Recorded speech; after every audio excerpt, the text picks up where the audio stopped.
جب اچانک مجھے ایسا محسوس ہوا کہ کوئی میرا پیچھا کر رہا ہے۔ میں نے بے اختیار سائیڈ مرر سے پیچھے کی طرف دیکھا تھا۔ مجھے ایسا محسوس ہوا تھا جیسے کوئی 2 بائک سوار میرے پیچھے لگ گئے ہیں، لیکن میں اپنا سر جھٹکے اپنے گھر کی طرف ہی گامزن تھا۔ ابھی مین روڈ ختم ہو کر سنسان روڈ شروع ہی ہوا تھا جب اچانک ہی وہ دونوں گاڑیاں میری گاڑی کے آگے بے وقت لگی تھیں۔ لمحے بھر کے لیے میرا دل دھڑکنا بھول گیا تھا۔ ان بھائی کو سیف 2 لڑکے ہیلمٹ پہنے اترے تھے۔ ایک بھائی ایک کے ہاتھ میں بڑی راڈ اور دوسرے کے ہاتھ میں ایک بڑا ڈنڈا تھا۔ قریب آتے ہی ایک نے میرا سائیڈ شیشہ توڑا تھا اور اگلے نے سامنے کے شیشے پر وار کیا تھا۔ ایسا لگتا تھا جیسے کسی نے میری سانسیں روک دی ہوں۔ سائیڈ شیشہ توڑ کر اگلے شخص نے میرے بالوں کو سختی سے اپنی گرفت میں لیا تھا۔ مجھے جھنجھوڑتے ہوئے بولا، بلا وجہ اندرونی معاملات میں دخل دینے کی ضرورت نہیں ہے۔ تمہیں جس کام کے پیسے دیے جا رہے ہیں وہی کرو۔ اگر تم پولیس اسٹیشن کے پاس بھی دوبارہ نظر آئے تمہاری ٹانگیں توڑ کر چوک میں لٹکا دیں گے، سمجھ آئی؟ میں فوراً بولا، تم لوگ اس لڑکی کے گھر والے ہو نا؟ میں مزید کچھ کہتا اس سے پہلے ہی اگلے شخص نے ایک زوردار راڈ میرے کندھے پر رسید کی تھی۔ میں کراہ کر رہ گیا تھا۔ اگلا شخص مجھے ایک بار پھر جھٹکا دیتے ہوئے بولا، امید کریں گے تم ایسی کوئی غلطی نہیں کرو گے جو تمہیں نقصان پہنچائے۔ یہ کہتے ہی وہ دونوں واپس اپنے بائک پر بیٹھے تھے اور مجھے سمجھنے کا موقع دیے بغیر وہاں سے رفو چکر ہو گئے تھے۔ راڈ لگنے کی وجہ سے مجھے اپنے کندھے میں شدید درد ہوتا ہوا محسوس ہو رہا تھا۔ کئی دفعہ ایسا لگا جیسے کوئی ہڈی ٹوٹ گئی ہے، مگر چند لمحے بعد مجھے اپنا کندھا موو ہوتا ہوا محسوس ہوا تھا۔ میں نے ہمت کر کے دوبارہ گاڑی سٹارٹ کی تھی اور اپنے گھر کی طرف بڑھ گیا تھا۔ یہ معاملہ طے تھا کہ اب مجھے پیچھے نہیں ہٹنا ہے۔ بے شک اس میں میری جان کو شدید خطرہ تھا، لیکن جو حالات یہ لوگ پیدا کر رہے تھے اسے صاف پتہ چلتا تھا کہ وہ معصوم بچی بہت بڑی آزمائش جھیل رہی ہے۔ ایک لمبی مسافت طے کر کے میں اپنے گھر آ گیا تھا۔ گاڑی ایک جھٹکے سے پارکنگ لاٹ میں رکی تھی۔ میں گاڑی سے اترا تو فوراً ہی راشد بھائی میرے قریب آ گئے تھے اور مجھے سنبھالتے ہوئے بولے، بھائی صاحب یہ آپ کی گاڑی کو کیا ہو رہا ہے؟ میں نے ایک نظر ان پر ڈالی اور اپنا پورا وزن ان پر ڈال کر بولا، بس پلیز مجھے میرے گھر تک پہنچا دیں۔ کچھ راتوں نے گاڑی پر حملہ کر دیا تھا، میں آپ کا ہمیشہ شکر گزار رہوں گا۔ میری بات سن کر وہ فوراً بولے، اگر چلنے میں دشواری ہو رہی ہے آپ میرے گھر چلیں، میرا زیادہ قریب ہے۔ لیکن میں نے اشارے سے منع کر دیا تھا۔ فی الحال میں اپنے گھر جا کر کچھ دیر سکون لینا چاہتا تھا۔ انہی کے سہارے میں دروازے تک آیا تھا۔ دروازے پر بیل دی تو میری بیوی نے دروازہ کھولا تھا۔ پریشان حال وہ کھڑی ہوئی تھی اور مجھے اب اتنی زخمی حالت میں دیکھ کر مزید ہلکان ہو گئی تھی۔ اس نے فوراً مجھے تھام لیا تھا۔ راشد بھائی دروازے سے ہی چلے گئے تھے۔ وہ مجھے اندر لے آئی تھی، صوفے پر بٹھاتے ہوئے بولی، ذوالفقار یہ کیا ہوا آپ کو؟ آپ باہر گئے کیوں تھے؟ سب خیریت ہے؟ یہ کیا حشر بنایا ہوا ہے آپ نے؟ کندھے میں کچھ ہوا ہے کیا؟ جبکہ میں اس کے یکدم کیے جانے والے سوالات سے تھوڑا پریشان ہو گیا تھا اور سر نفی میں ہلاتے ہوئے بولا، ایسا کچھ نہیں ہوا، اتنی پریشان نہ ہو، بس ایک کام کرو مجھے پانی لا دو۔ میری بات سن کر وہ بولی، ہم ڈاکٹر کے پاس چلتے ہیں، مجھے آپ کا کندھا ٹھیک نہیں لگ رہا۔ اس کی بات سن کر بولا، میں ہی ڈاکٹر ہوں، دیکھ لوں گا، زیادہ کچھ نہیں ہوا، بس ڈاکو نے گاڑی پر حملہ کر دیا تھا۔ میری بات سن کر وہ روتے ہوئے میرے قریب بیٹھ گئی تھی، جبکہ میں مزید پریشان ہو گیا تھا۔ وہ تڑپ کر بولی، کس نے حملہ کیا ہے اور کیوں کیا ہے؟ آپ باہر اس وقت گئے کیوں؟ آپ کبھی بھی گھر آنے کے بعد باہر نہیں جاتے۔ گھر آنے کے بعد بھی آج آپ پریشان تھے، کچھ ضرور ہوا ہے۔ عائشہ سو چکی ہے کہ کسی چیز کا خطرہ نہیں ہے۔ آپ مجھے بتائیں کیا چل رہا ہے آپ کے دماغ میں اور آپ کے کلینک میں کیا ہوا ہے؟ دیکھیں اگر آج آپ نے مجھے نہیں بتایا تو بخدا میں کل آپ کے کلینک آ کر آپ کے سٹاف سے پوچھ لوں گی، اور مجھے امید ہے کوئی بھی مجھ سے کچھ نہیں چھپائے گا، اور اگر مجھے کچھ بھی الٹی سیدھی خبر ملی میں واقعی آپ سے بات کرنا بند کر دوں گی اور یہاں سے چلی جاؤں گی۔ آپ کو عائشہ کی قسم ہے آپ کچھ نہیں چھپائیں گے۔ اس کی بات سن کر میں بالکل بے بس ہو گیا تھا۔ دل کی دھڑکن معمول سے ذرا تیز ہو گئی تھی۔ چند لمحے میں خاموش رہا تھا، پھر آنکھیں بند کیے تمام مناظر میری آنکھوں کے سامنے چلنا شروع ہو گئے تھے، لبوں سے الفاظ ادا ہونے لگے تھے۔ آج صبح ہی کلینک پر کافی بھیڑ تھی۔ ہفتے کا دن تھا، اس لیے ضرورت سے زیادہ بھیڑ تھی، کیونکہ کل کے دن میں کلینک بند رکھتا تھا۔ ابھی چند عورتیں اپنے مسائل حل کروا کر گئی تھیں جب اچانک ایک ایمرجنسی کیس آیا تھا۔ میں اپنے کیبن میں بیٹھا فائلز کو ترتیب دے رہا تھا جب میری ایک نرس اندر آئی اور مجھے دیکھتے ہوئے بولی، سر ایک ایمرجنسی کیس ہے، 15 سال کی بچی ہے، آپ اجازت دیں تو اندر بھیج دوں؟ میں نے سر ہاں میں ہلایا تو چند لمحے بعد ایک بوڑھی عورت، ایک ادھیڑ عمر مرد اور ایک بچی داخل ہوئی تھی۔ میں فوراً اپنی جگہ سے کھڑا ہو گیا تھا۔ بچی کی حالت چہرے سے کافی ناساز معلوم ہو رہی تھی، آنکھوں کے نیچے سیاہ ہلکے رنگت پیلی زرد تھی اور اندر آتے ہی کرسیوں پر بیٹھ گئے تھے۔ میں فوراً بولا، کیا ہوا ہے؟ سب خیریت ہے؟ نہ جانے کیوں مجھے معاملہ کچھ اور ہی نظر آ رہا تھا۔ وہ بوڑھی عورت مجھے دیکھتے ہوئے بولی، یہاں پر کوئی لیڈی ڈاکٹر نہیں ہے؟ میں نے سر نفی میں ہلایا تھا اور ان کو دیکھتے ہوئے بولا، آپ پریشان نہ ہوں، میں گائنیکالوجسٹ بھی ہوں، آپ مجھے بتا سکتی ہیں سب ٹھیک ہے؟ چند لمحے بعد وہ بوڑھی خاتون اس ادھیڑ عمر آدمی کو دیکھتی رہی تھی جو اشارے سے انہیں بات کرنے کا بول رہا تھا۔ چند لمحے مزید بیت گئے تھے لیکن ان دونوں میں سے کوئی کچھ نہیں بولا۔ میں نے ہی اس لڑکی کو دیکھ کر بات کا آغاز کیا تھا، پیشنٹ آپ تینوں میں سے میرے خیال سے یہ لڑکی ہے، کیا میں بات کر سکتا ہوں؟ اس سے پہلے وہ خاتون فوراً بولی، ہاں ہاں بیٹا، بات کر سکتے ہو، دراصل ہم اس کا بچہ گرانے آئے ہیں۔ میں نے بے یقینی سے دونوں کو دیکھا تھا اور بے وقت بولا، کیا مطلب؟ کیا کہنا چاہتی ہیں آپ؟ اس لڑکی کی عمر کیا ہے؟ وہ خاتون فوراً بولی، 15 سال کی ہے، نام فاطمہ ہے، بے زبان ہے، بولنا نہیں آتا۔ میں ان کی بات سن کر سر ہلاتے ہوئے بولا، آپ لوگ یہاں کس لیے آئے ہیں؟ آپ مجھے ایک بار پھر تفصیل سے بتا سکتی ہیں؟ ہم بچہ گرانے آئے ہیں ڈاکٹر صاحب، بہت تکلیف میں ہے، پلیز مدد کریں۔ اس کی آنکھوں میں موجود خوفناک وحشت، کپ کپاتے ہاتھ مجھے کچھ اور ہی کہانی بتا رہے تھے۔ میں چند لمحے تک ان تینوں کو دیکھتا رہا تھا، پھر سنجیدگی سے بولا، مہربانی کر کے بچی کو یہیں چھوڑ کر آپ دونوں باہر چلے جائیں، مجھے پیشنٹ سے کچھ بات کرنی ہے۔ میری بات سن کر وہ آدمی بولا، ہم اس طرح اپنی لڑکی کو آپ کے ساتھ اکیلا نہیں چھوڑ سکتے، اور آپ اس سے بات کیا کریں گے؟ یہ بول نہیں سکتی، گونگی ہے، پیدائشی، اس کے منہ میں زبان نہیں ہے، یہی وجہ ہے کہ ہم خود آئے ہیں۔ اگر اکیلا چھوڑنا ہوتا تو یہ اکیلی آ جاتی، آپ ہمارے سامنے کسی بھی طرح کی بات کر سکتے ہیں، آپ کو کسی بھی قسم کا مسئلہ نہیں ہوگا۔ ان کی بات سن کر میں بولا، نہیں، آپ کے سامنے آپ کی بیٹی پریشان ہو رہی ہے، آپ دونوں پلیز باہر جائیں، میں اپنے طریقے سے ان سے سوالات پوچھ کر علاج کروں گا۔ میری بات سن کر وہ خاتون بولی، ہائے ہائے، کیوں پریشان ہوگی؟ میں دادی ہوں، یہ باپ ہے، ہمارے سامنے کس بات کا پردہ ہے نا؟ فاطمہ ان کی بات سن کر فوراً سر ہاں میں ہلانے لگی تھی، لیکن اس کے کانپتے ہوئے ہاتھ کچھ اور ہی بتا رہے تھے، جو اس بات کی نشاندہی تھی کہ اس بچی کو ان دونوں نے بہت بری طرح ڈرایا ہوا تھا۔ میں نے گہری سانس لی تھی اور فاطمہ کو دیکھتے ہوئے بولا، بیٹا، آپ مجھے بتا سکتی ہیں آپ کے والد صاحب جو کہہ رہے ہیں وہ سچ ہے؟ کیا آپ یہاں پر اپنا ابارشن کروانے آئی ہیں؟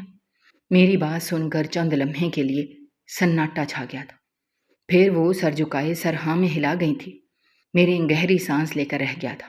میں اس کی دادی کو دیکھتے ہوئے بولا، کیا یہ بچی شادی شدہ ہے؟ اور اگر شادی شدہ ہے تو اتنی کم عمری میں شادی کیوں کروائی گئی؟ اور اس کے شوہر کہاں پر ہیں؟ میری بات سن کر وہ بوڑھی خاتون بولی، ابھی شادی نہیں ہوئی، بس معاملہ سمجھا کرو، آپ ڈاکٹر ہو، ایسے کیسز تو آپ کے پاس آتے ہی رہتے ہوں گے۔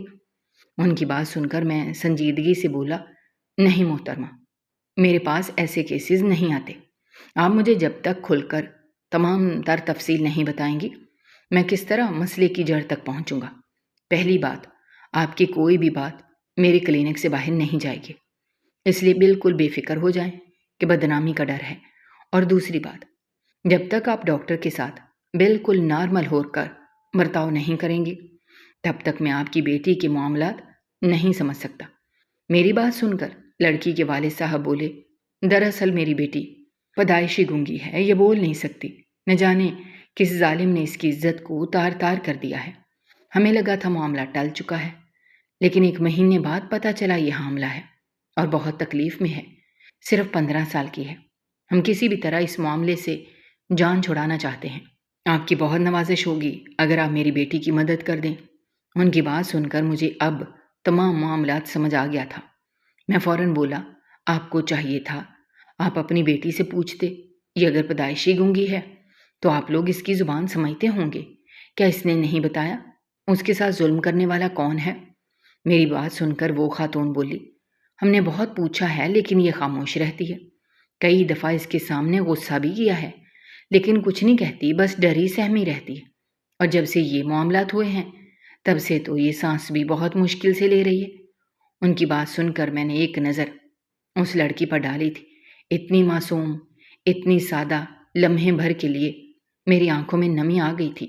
میں نے بمشکل خود کو سنبھالا تھا اور اس لڑکی کو دیکھتے ہوئے بولا، بیٹا اس طرح ڈرتے نہیں ہیں۔ جب تک آپ حالات کا مقابلہ کر کے اپنے حق میں لڑیں گی نہیں تب تک آپ کو دنیا اسی طرح ڈرائے گی، دھمکائے گی، آپ پر ظلم کرے گی۔ اگر آپ خود کو سمجھیں گی، حالات سے لڑنے کا حوصلہ رکھیں گی تو کوئی بھی شخص آپ کی طرف نظر اٹھا کر دیکھنے سے بھی گھبرائے گا۔ یہ کہہ کر میں نے اس خاتون کو دیکھا تھا اور بولا، ان کا باشن ہو جائے گا، بس آپ لوگ تھوڑا میرے ساتھ تعاون کریے گا۔ میں فی الحال ان کے تھوڑے ٹیسٹ وغیرہ کرواؤں گا، حالات سمجھوں گا، اس کے بعد کوئی قدم اٹھا سکوں گا۔ ان کی عمر کم ہے، ہم جلدی سے ابارشن کی طرف نہیں جا سکتے۔ ہمیں ہر ایک چیز دیکھنی ہوگی۔ میری بات آپ سمجھ رہے ہیں؟ میری بات سن کر وہ دونوں بے وقت بولے، جی جی ڈاکٹر، ہم آپ کی بات سمجھ رہے ہیں، آپ جو کہیں گے ہم کریں گے۔ اگر آپ ہاں کہہ دیتے تو ہم کسی لیڈی ڈاکٹر کے پاس نہیں جائیں گے بلکہ آپ سے ہی اس کا علاج کروائیں گے۔ میں ان کی بات سن کر بولا، جی میں یہ مسئلہ حل کر دوں گا کیونکہ بچی کی عمر بہت چھوٹی ہے، یہ 20 سال میں نہیں ہے کہ ایک بچہ پیدا کر سکے۔ میں آپ کو کچھ ادویات دے رہا ہوں، فی الحال آپ ان کو یہی دیں، اس کے بعد 4-5 دن بعد یہاں چکر لگانا، میں اچھے سے چیک اپ کر کے پھر ان کی اگلی ڈوز بتاؤں گا۔ انہیں تکلیف کا سامنا کرنا ہوگا لیکن امید ہے یہ جلد ٹھیک ہو جائیں گے۔ میری بات سن کر وہ آدمی فوراً ہی اپنی جگہ سے کھڑا ہو گیا تھا اور بولا، میں ہمیشہ آپ کا شکر گزار رہوں گا، آپ نے ہماری اس وقت مدد کر کے بہت بڑا احسان ہم پر کیا ہے۔ یہ کہتے ہی وہ اپنی بیٹی کو کھڑا کر چکا تھا جبکہ وہ بوڑھی عورت بھی کھڑی ہو گئی تھی۔ ابھی میں کچھ سمجھتا جب اچانک وہ لڑکی مڑی اور اس نے بے اختیار میری طرف ایک مڑا توڑا کاغذ پھینکا تھا اور اپنے گھر والوں کے ساتھ نکل گئی تھی۔ میں تھوڑا حیران ہوا، یہ کس طرح کا کاغذ ہے؟ میں جھک کر اٹھاتا اسی پل میرے دماغ میں خیال آیا شاید کوئی کچرا ہو، لیکن نہ چاہتے ہوئے بھی میں جھک گیا تھا اور کاغذ کو اٹھا کر اسے کھول چکا تھا۔ لیکن جیسے ہی میری نظر اس تحریر پر گئی، لمحے بھر کے لیے ایسا محسوس ہوا تھا جیسے میرے قدموں تلے سے زمین نکل چکی ہو، آسمان میرے سر پر آن گرا ہو۔ مجھے واقعی یقین نہیں آ رہا تھا جو میں دیکھ رہا ہوں، جو میں پڑھ رہا ہوں وہ حقیقت ہے۔ میں نے ایک بار پھر سر اٹھا کر دیکھا تھا مگر وہ لوگ میرے کلینک سے جا چکے تھے۔ کچھ دیر میں کچھ کہنے کی حالت میں رہا نہیں تھا۔ ابھی میں کچھ سمجھتا جب میری نرس اندر داخل ہوئی تھی اور وہ اگلے پیشنٹ کا پوچھنے لگی تھی۔ فی الحال میں نے اس کاغذ کو ایک کتاب کے نیچے رکھ دیا تھا اور دوسرا پیشنٹ بھیجنے کا حکم دیا تھا، لیکن میری اپنی حالت بہت بے جان ہو رہی تھی۔ دل و دماغ بالکل کام کرنا بند کر چکا تھا۔ ایسا لگتا تھا وہ لڑکی کوئی جادوگرنی ہے جس نے آتے ہی مجھ پر ایسا جادو کیا ہے کہ میں تمام تر حالات بھول کر محض اس معصوم لڑکی کے بارے میں ہی سوچے جا رہا تھا۔ پیشنٹ آنا شروع ہو گئے تھے۔ فی الحال میں نے اپنا دھیان اسی طرف مرکوز کر لیا تھا لیکن میرے دماغ میں کہیں وہ لڑکی اٹک گئی تھی۔ پورا دن معمول کے مطابق طے ہو چکا تھا، اگلا دن بھی جیسے تیسے بیت گیا تھا، لیکن آج دوپہر سے میری طبیعت بہت عجیب ہونا شروع ہو گئی تھی۔ بار بار میرا دھیان اس پرچی کی طرف جا رہا تھا اور اس پر موجود تحریروں پر کئی بار میں نے خود کو روکنے کی کوشش کی۔ اس تحریر کے مطابق مجھے اس معاملے میں دخل نہیں دینا چاہیے تھا، لیکن میں کیا کرتا؟ انسانیت مجھے پولیس اسٹیشن تک لے گئی تھی، مگر واپسی پر جو حادثہ میرے ساتھ پیش آیا اس نے مجھے مزید چوکنا کر دیا تھا۔ میں نے تمام تر حالات سے اپنی بیوی کو آگاہ کر دیا تھا۔ میری باتیں سن کر وہ بولی، سب سے پہلے آپ کو چاہیے آپ اس کی فیملی سے بیٹھ کر بات کریں۔ آخر انہوں نے ایسا کیوں ہونے دیا؟ اگر وہ لوگ کوئی قدم نہیں اٹھا رہے تو آپ بھی اہل نہیں ہیں کہ آپ اس لڑکی کے معاملات میں دخل دیں۔ آپ صرف اپنا علاج کریں، اپنی ذمہ داری پوری کریں اور پیچھے ہو جائیں۔ آپ کون ہوتے ہیں ان کی فیملی میں دخل دینے والے؟ اب آپ نتیجہ دیکھ لیں۔ میں یہ نہیں کہہ رہی ذوالفقار کہ آپ غلط کر رہے ہیں، آپ بالکل ٹھیک کر رہے ہیں، لیکن حالات کے مطابق انسان کو قدم اٹھانا چاہیے۔ آپ کی فیملی ہے، امی بابا بھائی ان کے بچے، پھر آپ کی اپنی فیملی بھی ہے، ایک چھوٹی 5 سالہ بچی ہے۔ اگر آپ کسی اور کے معاملات میں دخل دیں گے، خدا نخواستہ کہیں خناس میں ان لوگوں نے آپ کی بیٹی کو نقصان پہنچا دیا، تب آپ کیا کریں گے؟ مجھے محض اتنا بتا دیں۔ مجھے معلوم تھا میری بیوی ایسے ہی غصہ کرے گی، اس لیے میں اس کو کچھ نہیں بتانا چاہتا تھا، خاص کر اس پرچی کے حوالے سے کچھ بھی نہیں۔ مگر کیا کر سکتے ہیں؟ فی الحال میں نے جیسے تیسے معاملے کو رفع دفع کر دیا تھا، خاموشی سے جا کر لیٹ گیا تھا، لیکن میرے دماغ پر وہ بچی سوار ہو گئی تھی۔ مجھے اب بے چینی ہونے لگی تھی۔ کیا یہ پولیس والے میری مدد کریں گے؟ کیا یہ لوگ میرا ساتھ دیں گے یا پھر پیسوں کے دباؤ میں آ کر معاملے کو یہیں بند کر دیں گے؟ مجھے تھوڑی حیرانگی بھی ہو رہی تھی، آخر ان لوگوں کو پتہ کیسے چلا کہ میں پولیس اسٹیشن انہیں کی کمپلین کرنے گیا ہوں؟ کئی طرح کے خیالات میرے دماغ میں گردش کرنے لگے تھے۔ میں نے گردن موڑ کر دیکھی تو میری بیوی گہری نیند سو رہی تھی۔ میں ہمت کر کے اپنی جگہ سے کھڑا ہوا تھا اور بالکنی میں آ کر چاند کو دیکھنے لگا تھا۔ ایک لمحے کے لیے میرا دل کچھ کہنے لگا تھا، تم پیچھے نہیں ہٹو، تمہیں کھڑا ہونا پڑے گا۔ آج یہ بچی ہے، کل تمہاری بیٹی بھی ہو سکتی ہے، تمہیں آواز اٹھانی چاہیے۔ میں نے کچھ سوچ کر اپنا موبائل جیب سے نکالا تھا اور اپنے ساتھی دوست ایس پی شہزاد کو فون کیا تھا۔ میری پہلی بیل پر ہی اس نے کال ریسیو کر لی تھی۔ میں ہیلو کہتا اس سے پہلے ہی وہ بولا، مجھے معلوم ہوا ہے تم آج پولیس اسٹیشن آئے تھے، مگر مجھے افسوس ہے تم نے مجھے فون نہیں کیا۔ اس کی بات سن کر میں فوراً بولا، فی الحال میرے پاس ان شکوے شکایت کا وقت نہیں ہے، میں تم سے ضروری بات کرنا چاہتا ہوں۔ مجھے نہیں لگتا تمہارے سپاہی وفادار ہیں، ان میں سے ہی کسی نے اس بچی کے گھر والوں کو اطلاع پہنچائی ہے اور ان لوگوں نے مجھے راستے میں زخمی کیا ہے، میری گاڑی کو نقصان پہنچایا ہے۔ مجھے تمہاری مدد چاہیے، میں ہر قیمت پر اس بچی کو وہاں سے رہائی دلوانا چاہتا ہوں۔ میری بات سن کر وہ بولا، بے شک تمہارے دل میں خدمت خلق کا جذبہ پیدا ہو گیا ہے، لیکن اس طرح فرنٹ پر آ کر معاملات حل نہیں کرو، بلا وجہ تمہاری فیملی نقصان میں آ جائے گی۔ میں نے جانچ پڑتال کروائی ہے، وہ خاندان بہت امیر ہے، اور ہاں میرے ہی پولیس اسٹیشن سے کسی شخص نے ان لوگوں کو اطلاع پہنچائی تھی جبھی تم پر حملہ ہوا ہے۔ اس کی بات سن کر میں فوراً بولا، اب ہمیں کیا کرنا ہے؟ کیا تم میری مدد کرو گے یا پھر میں امید چھوڑ دوں؟ میری بات سن کر وہ بولا، نہیں میں تمہاری مدد کروں گا، بچی 15 سال کی ہے اور نقصان میں ہے، ہمیں چاہیے ہم بر وقت اس کو وہاں سے ریسکیو کریں، لیکن یہ کام صرف پولیس نہیں کر سکتی، ہمیں میڈیا کی مدد لینی ہوگی، اور تم میڈیا میں نہیں آؤ گے، سب چیزیں میں خود کور کر لوں گا۔ تم مجھے یہ بتاؤ اس تحریر میں کیا لکھا ہوا ہے؟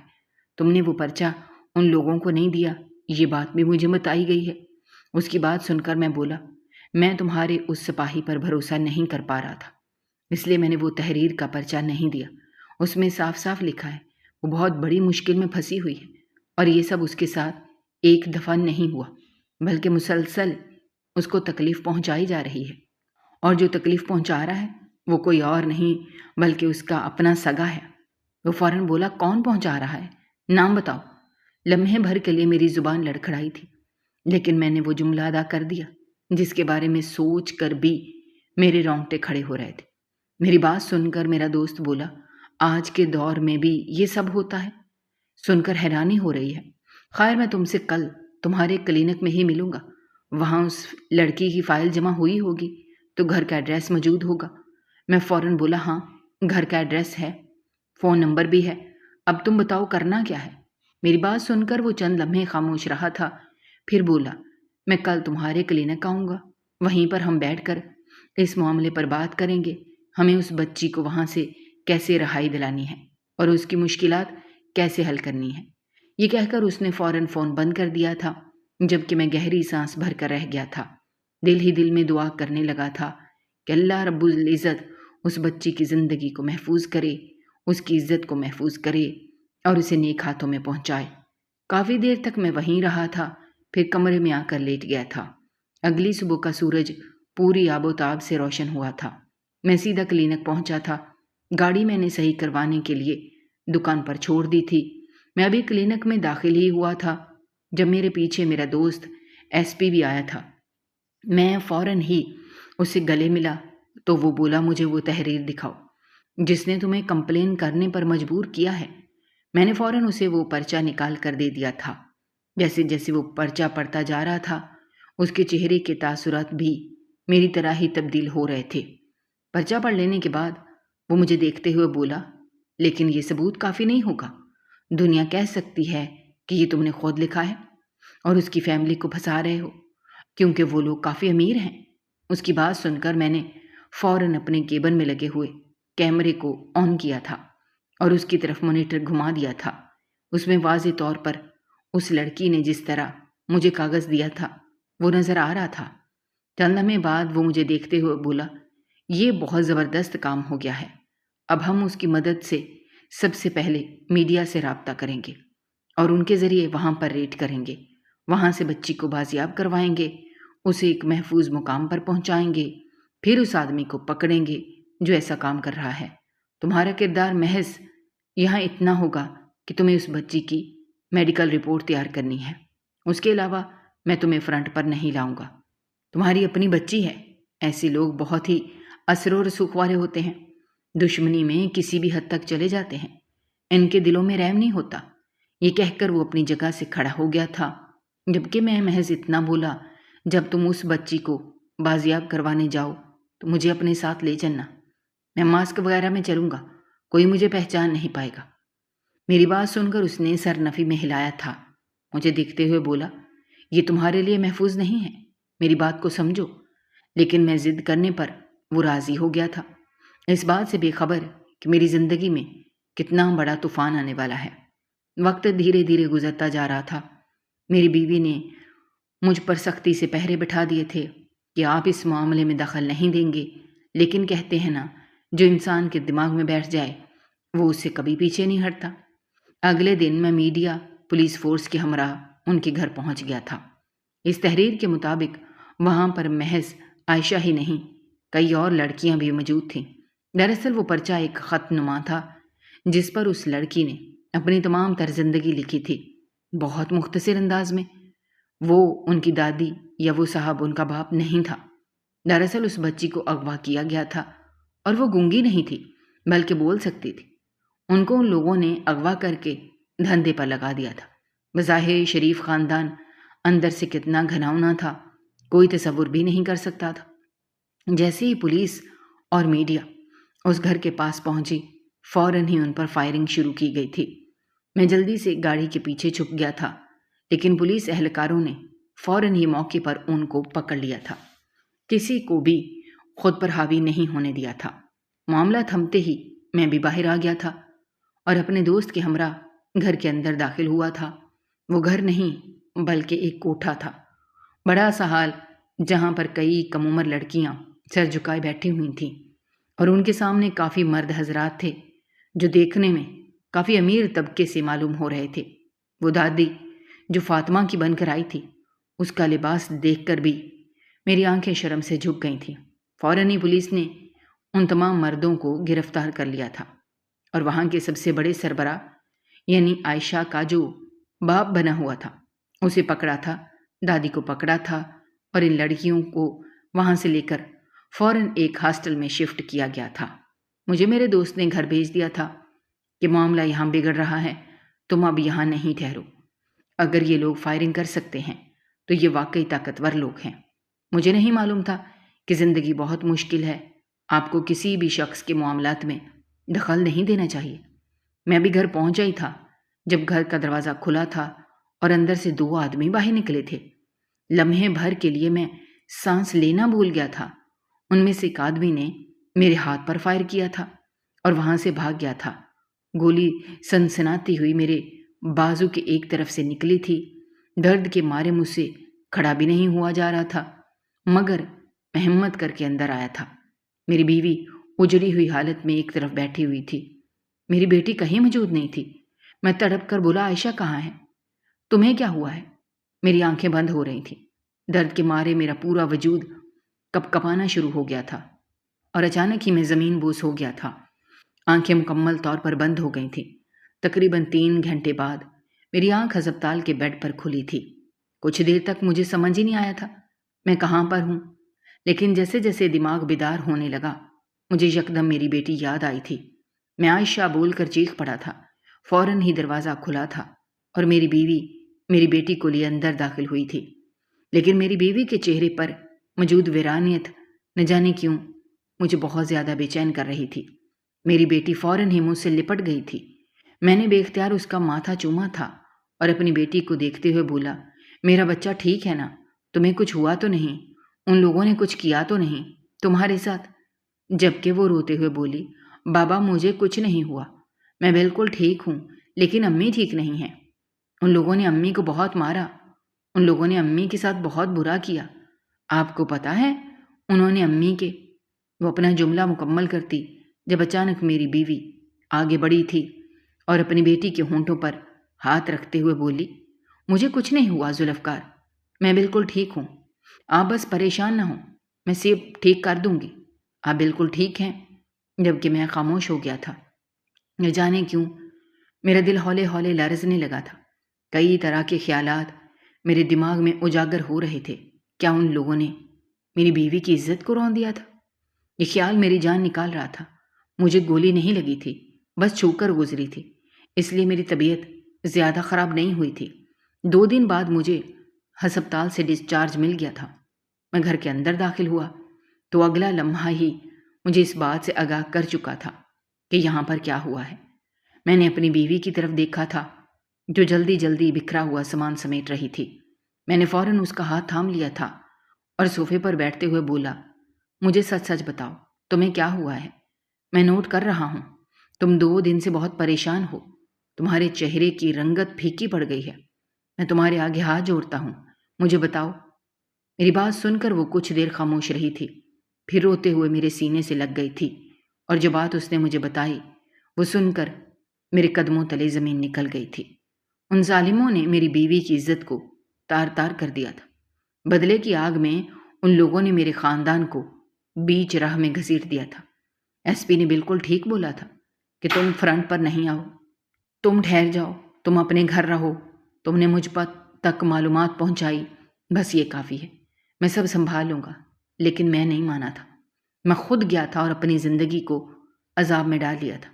میں وہیں سر پکڑ کر بیٹھ گیا تھا، دل کی اب پوری دنیا کو تباہ کر دوں، اس انسان کو زندہ زمین میں گاڑ دوں جس نے میری ہستی کھیلتی فیملی کو بیچ راہ میں گھسیٹ دیا تھا۔ کافی دیر تک میں سر پکڑے بیٹھا رہا تھا، پھر اپنی بیوی کو دیکھتے ہوئے بولا، میں ان لوگوں کو چھوڑوں گا نہیں، میں ان سب کو تباہ کر دوں گا، میں تمہارے ساتھ برا کرنے والوں کو کہیں کا نہیں چھوڑوں گا۔ جبکہ میری بیوی فوراً بولی، اس کی ضرورت نہیں ہے، ان لوگوں نے کہا ہے وہ بہت ہی طاقتور ہیں، جتنے لوگ اندر کروائے گئے ہیں اس سے کئی گنا باہر موجود ہیں۔ یہ ادارہ محض ایک جگہ پر نہیں ہے بلکہ کئی جگہوں پر کافی لڑکیوں کو انہوں نے قید کیا ہوا ہے اور اپنی مرضی سے ان سے کام کروا رہے ہیں۔ آپ اگر بیچ میں مداخلت کریں گے تو آج انہوں نے میرے ساتھ یہ تماشا کیا، کل ہماری معصوم سی بیٹی کے ساتھ کریں گے۔ میں آپ کے آگے ہاتھ جوڑتی ہوں، خدا کے لیے آپ باز آ جائیں۔ کیوں ہمارے گھر کو تباہ کرنا چاہتے ہیں؟ اسے ایک لڑکی کی وجہ سے آپ کی پوری فیملی برباد ہو جائے گی۔ اللہ تعالیٰ نے آپ کو 2 بہنوں سے بھی نوازا ہے، ان کے بچے بھی ہیں۔ میں نہیں چاہتی کہ آپ کی وجہ سے کوئی اور نقصان اٹھائے۔